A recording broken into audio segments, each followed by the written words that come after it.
नमस्कार दोस्तों, स्वागत है आप सभी का मेरे यूट्यूब चैनल आओ संस्कृत सीखे में। दोस्तों, आज हम लोग सीखने जा रहे हैं इस सर्वनाम स्त्रीलिंग शब्द। पिछली बार मैंने आपको सर्वनाम पुल्लिंग सर्वनाम शब्दों के बारे में पढ़ाया था और पुल्लिंग सर्वनाम शब्दों से रिलेटेड मैंने एक वीडियो भी आपके साथ बनाकर शेयर किया था। उम्मीद है कि आप लोगों को अच्छा लगा होगा। ठीक है, आज हम लोग सीख रहे हैं सर्वनाम स्त्रीलिंग शब्द। ठीक है, तो सर्वनाम शब्द स्त्रीलिंग शब्द के लिए जैसे कि हिंदी में हम दो वचन का प्रयोग करते हैं, मतलब हिंदी में दो ही वचन माने जाते हैं, एक वचन और बहुवचन। ठीक है, लेकिन यहाँ संस्कृत में हम तीन वचनों को पढ़ते हैं, तो तीनों वचनों के अनुसार हमको सर्वनाम शब्द भी तीनों वचनों के अनुसार ही प्रयोग करना है। ठीक है, तो कैसे हम इनको प्रयोग करें और कैसे हम इनका अर्थ समझें और किस प्रकार हम इनसे वाक्य निर्माण कर सकते हैं, ये सब आप लोग आज मेरे वीडियो में देखेंगे। तो सा ते ताह, सबसे पहले तो वह, क्योंकि सर्वनाम शब्द क्या होते हैं जो संज्ञा के स्थान पर प्रयोग होते हैं। ठीक है, तो जैसे कि वह, अब द्विवचन है, अगर कोई दो है तो उसके लिए हम लिखते हैं वे दो, अगर वे सभी हैं तो उसके लिए हम लिखते हैं ताह। तो ये बन गया सा ते ताह, और ये तीनों ही शब्द प्रथमा विभक्ति के अंतर्गत आते हैं। जब हम सर्वनाम शब्द का शब्द रूप लिखते हैं तो ये प्रथमा विभक्ति के अंतर्गत आते हैं, क्योंकि ये कर्ता शब्द हैं जो कि कार्य को करने वाले हैं, कर्ता। ठीक है, तो सा ते ताह, ये तीनों, तो इन तीनों ही से ही शब्दों से हम वाक्य निर्माण करना सीखते हैं।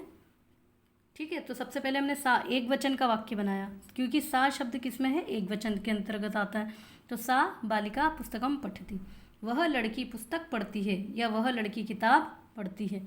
तो हमने यहाँ सा शब्द का प्रयोग किया, क्योंकि किसी बालिका का नाम नहीं है, हमने वह प्रयोग किया उसके लिए, तो हमने लिखा सा बालिका पुस्तकम पठति, क्योंकि एक है इसलिए हमने एक वचन क्रिया का यहाँ पर प्रयोग किया है, पठति। ठीक है, इसका ही हम द्विवचन वाक्य बनाएंगे। ठीक है, तो सा का द्विवचन बन जाता है ते, ते बालिके पुस्तकम पठतः, वे दो बालिकाएं किताब पढ़ती हैं। ठीक है, क्योंकि हम क्या कर सकते हैं, हमको क्या करना है, जब हम एक वचन के वाक्य बनाते हैं तो उनको हम द्विवचन में बनाकर देखें, फिर हम उन्हें बहुवचन में बनाकर देखें।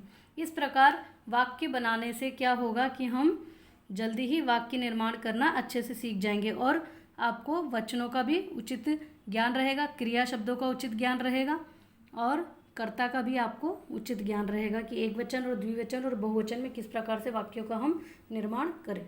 ठीक है, तो इसका बहुवचन वाक्य क्या बनता है, ताह बालिकाः पुस्तकम पठन्ति, क्योंकि ताह शब्द आता है बहुवचन में, जिसका अर्थ है वे सभी बालिकाएं किताब पढ़ती हैं। ठीक है, वे सभी बालिकाएं पुस्तक पढ़ती हैं। तो यहाँ पर मैंने पुस्तकम लिखा है, ये एक वचन का शब्द है। हम यहाँ पर पुस्तकानी भी लिख सकते हैं, क्योंकि बहुत सारी बालिकाओं की बात हो रही है, तो बहुत सारी बालिकाओं के साथ हम पुस्तक शब्द को भी बहुवचन में बना सकते हैं। यहाँ हम पुस्तकानी शब्द का भी प्रयोग कर सकते हैं।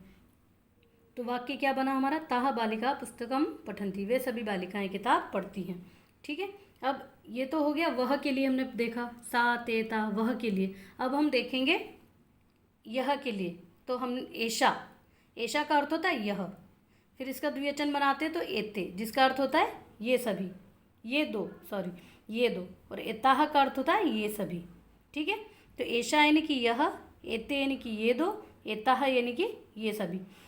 तो इस प्रकार सा ते ताह, और इसी लय में हम ऐशा एते एताह इस प्रकार से याद कर सकते हैं। ठीक है, तो ऐशा मम माता अस्ति, इससे मैंने कुछ वाक्य बनाए हैं। ऐशा का मतलब होता है यह मेरी माता है।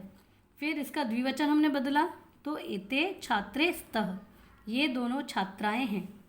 ठीक है, ऐशा का हमने द्विवचन शब्द बनाया, फिर द्विवचन से हम बहुवचन शब्द बनाएंगे तो बनता है एताह, एताह छात्राः सन्ति, ये सभी छात्राएं हैं।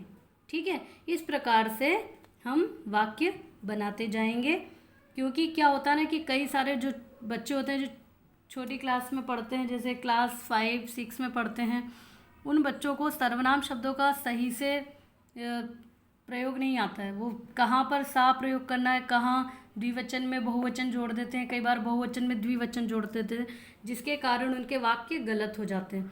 तो आपको बिल्कुल लयबद्ध तरीके से याद कर लो, सा ते ताह, ऐशा एते एताह। ठीक है, और इनसे हम वाक्य इस प्रकार से हमने वाक्य यहाँ पर बनाए हैं। ठीक है, अब ऐशा एते एताह, इन तीनों ही स्थान के बदले पर हम इयम, इमे, इमाह इन सर्वनाम शब्दों को भी प्रयोग कर सकते हैं, क्योंकि इनका अर्थ भी यह होता है। इमे का अर्थ होता है ये दो, इमाह का अर्थ होता है ये सब, यह, ये दो, ये सब।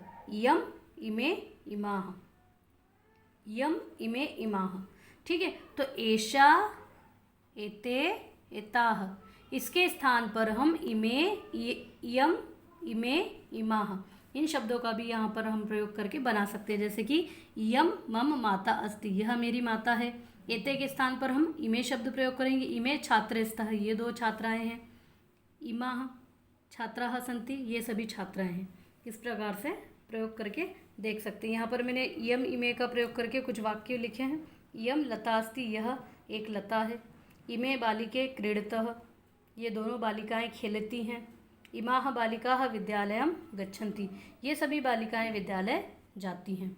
ठीक है, तो आप लोग भी इसी प्रकार से इन शब्दों का प्रयोग करके, सर्वनाम शब्दों का प्रयोग करके वाक्य निर्माण करना सीखिए। और अगर आपको कोई डाउट होता है तो आप मुझसे पूछ सकते हैं कमेंट के द्वारा।